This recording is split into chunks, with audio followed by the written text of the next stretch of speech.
It seems like everyone is talking about this new ChatGPT tool by OpenAI. It seemingly can do just about anything via just a basic chat application.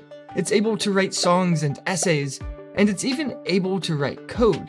So today, I want to put that to the test. Is ChatGPT good enough to replace me at my software engineering job? So I'm going to actually give it my tasks for the day and to see if it's able to replicate what I would have done and even replace my work. Okay, so this is the interface of ChatGPT, and we can see the first thing to do is change it to dark mode, and then we can ask a question. So for example, write a song about software engineering coding interviews. And now we can see if it's able to generate a song about what I just asked it for. And we can see it's already doing just that. We have verse 1, we have a chorus, verse 2, the chorus again, a bridge, and then the chorus once again. And it was able to do this super quickly. And we can read a little bit of this. Let's read the chorus.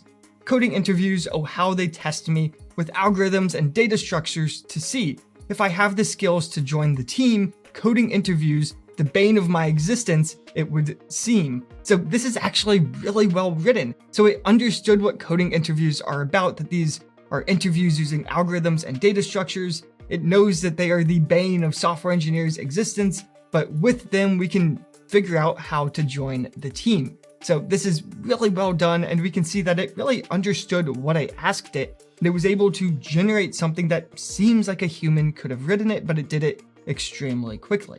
Okay, so now what I want to do is I want to test its knowledge of actual software engineering a little bit. So let's see what it thinks about just some software engineering questions. So let's say, what is polymorphism? And we can see if it's able to give us a good definition of polymorphism. Of course, this is something that it could just get from some database of information it probably has that it scraped from the internet. So I would imagine it can do pretty well with this. So polymorphism is a concept in computer programming that allows one interface to be used for a variety of different implementations. This allows for greater flexibility and reusability of code. In other words, polymorphism allows different classes to implement the same methods in different ways, but they can be used interchangeably through a common interface. This is a key feature of object-oriented programming languages. So this is a very good explanation of polymorphism, and honestly, it's probably a better explanation than one I would have given myself. So let's see if we can make it get a little bit controversial. When should I use React versus Angular?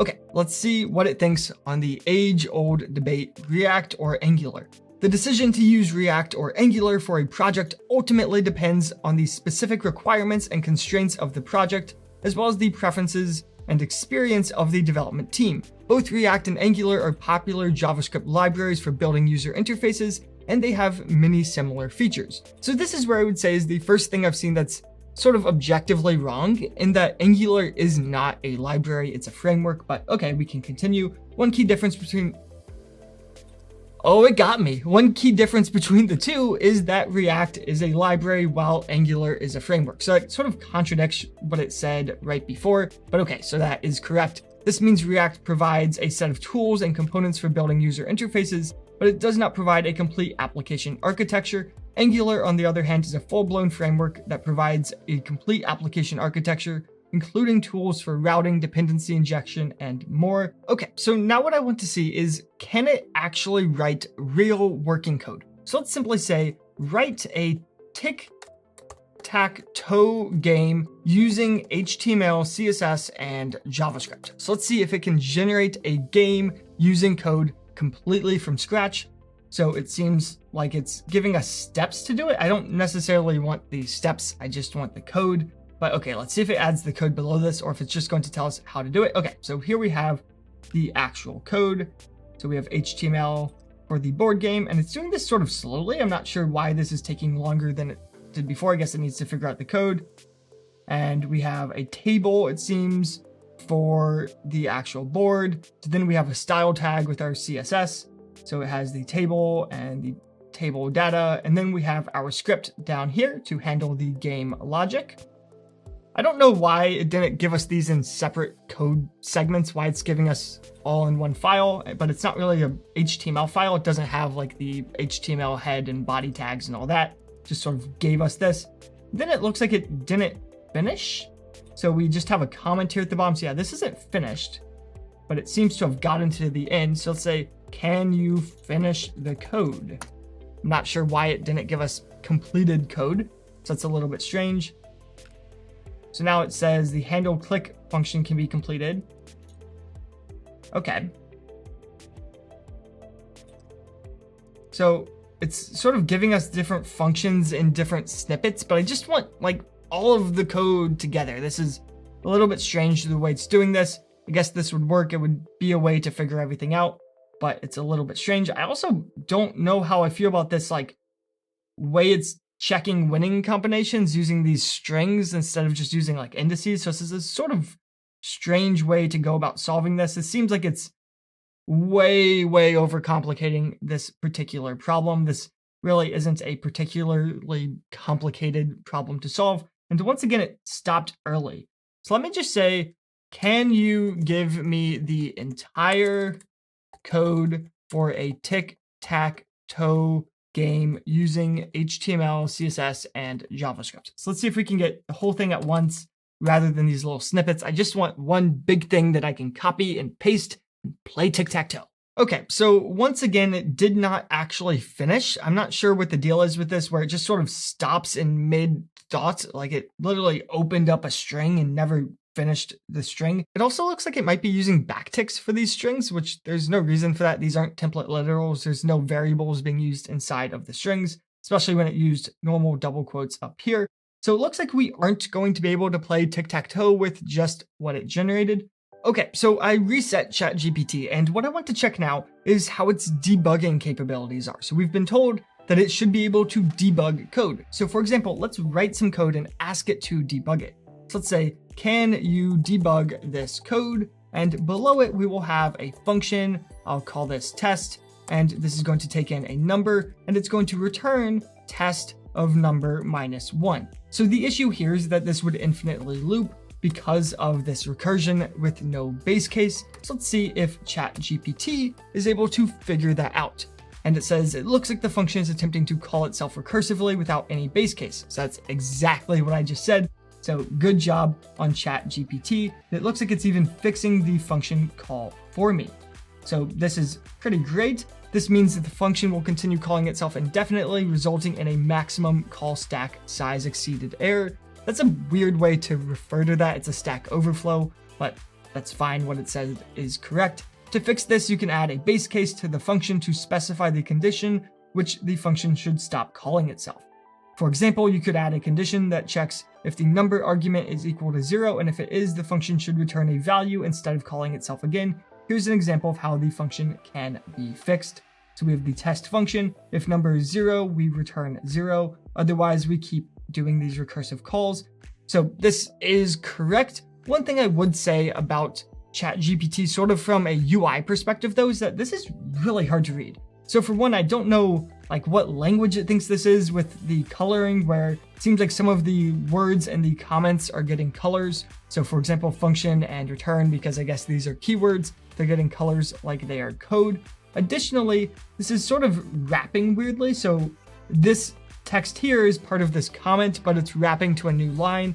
That's, I'm assuming, because of the width of the whole thing in the browser window. But I would like if they would make the width the same as the max width of how many characters can be used by ChatGPT in a single line of code. That way this doesn't happen. But either way, the code seems to have fixed the bug. It doesn't really do anything, but that's fine. I didn't tell it to do anything. It just returns 0 every time. Okay, so now what I want to do is test, can this do actual work? Can it actually do my job for me? So my job as a software engineer is a little bit different than most. Because I work for the company Algo Expert, I spend most of my time on coding interviews. And today what I needed to do was write a question related to Prim's algorithm, which is an algorithm for finding a minimum spanning tree in a graph. So first of all, let's just see, does ChatGPT even know what this is? So let's say, what is Prim's algorithm? Okay, so that took a little bit more time than other requests, but maybe that's just because their servers are busy. But it does say Prim's algorithm is a graph search algorithm that is used for finding a minimum spanning tree for a weighted undirected graph, which is completely correct. That's exactly what it does. And I'm not going to read all of this, but it seems to be basically correct as to what prims is. So let's say, can you implement it in Python? Okay, so that did take some time, and it did actually come up with an implementation. Interestingly enough, it did an implementation that uses an adjacency matrix as the input graph rather than an adjacency list, which means that this is going to be a less efficient version of prims, but there's not really anything in here that tells me that this isn't the most efficient way to do this. So if I wasn't a software engineer who knew about prims, then I would just see this and think this is the best way to do it.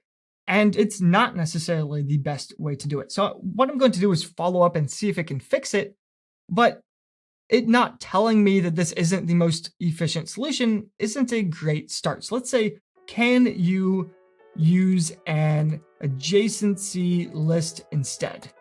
And let's see if it can rewrite this instead using an adjacency list. And it seems like it can. So it is doing that. It started doing it extremely quickly. Okay, so it was able to convert it to an adjacency list, but it didn't actually make the code more efficient. So the reason adjacency lists work better for prims is because of a solution that's going to use a priority queue, but it didn't actually do that. It just converted the solution it already had to using an adjacency list, which maybe that's on me for the way I asked the question. So let's ask for the time complexity. So let's say, what is the time complexity of this solution? Let's see what it gives us. And then I'll ask, can it make that complexity even better? Okay, so it does know that this isn't the best time complexity. So it says that this is a big O of V squared time complexity, which is correct. And it does say that in practice, this time complexity can be improved by using a more efficient data structure to track the minimum distance vertex. For example, we could use a min heap, which is going to be that priority queue, to store the distances and the corresponding vertices, which would allow us to find the minimum distance vertex in big O of log V time, which would reduce the overall time complexity to big O of E times log V, where E is the number of edges in the graph. And that is actually correct. But the question then becomes, why didn't it just give me that better version to begin with? But now let's say, can you implement the more efficient solution? And I spelled efficient wrong. Let's fix that. And let's see, can it implement this better version of the solution? Okay, so it says, here's the version with a min heap, and that seems to be what it is doing, but let's see how this code completely turns out. Okay, so it was able to convert prims into using the min heap. So it is able to convert it to this better solution once it's sort of been poked and prodded at a bit. But let me actually take some time. I'm going to read this solution and make sure it's actually correct. I'm assuming it probably is, but I do want to check that. So give me a minute. I'll check back in. Okay, so after much staring at this code and trying to figure out why it doesn't work, which, spoiler, it doesn't work. My conclusion. So first of all, the code doesn't work because it has this parent variable that it uses, but it never instantiates a parent variable anywhere, so that's never created. I'm not too sure what parent is supposed to be here, but regardless, parent doesn't exist, so this code does not run properly. But from a high level, it does have most of the ideas correct. So what this means is basically that no, I can't just copy and paste ChatGPT code to use it as my own code. In fact, I actually think it would take me more time to debug this code than it would take me to write my own code to just do it myself. Even if it's something I didn't know how to do at all, I think I would end up spending more time trying to convince myself that ChatGPT's code is correct, and if it's not correct, trying to fix its incorrect code, then it would take me to just go do it myself. So personally, I won't really be using this other than maybe to get some high-level ideas. I also think it's potentially very dangerous that it's not giving you full information all the time, like how it showed us the adjacency matrix without telling us out of the gate that that's not the best solution. It also might just give you slightly inaccurate information and sort of say it in this confident way that makes you think it's going to be correct and you don't question it, and then you just end up with incorrect information or incomplete information. So I might use it as a place to get ideas. I think it's great from that creative aspect. I might even use it to get high-level overviews of things related to writing code, but I don't think just yet that I can replace my own code with it. I think it's like self-driving cars. Once self-driving cars are better at driving than humans, even if they're not perfect, we can use them instead of driving ourselves, because that will be safer. I think the same is true for coding. Humans aren't perfect at coding either. So the bar isn't that AI needs to be perfect, but it needs to be substantially better than humans, and right now it's not quite there, but I do still think it's an amazing piece of technology, and I'm super excited to get to play with things like this and to see where it goes in the future.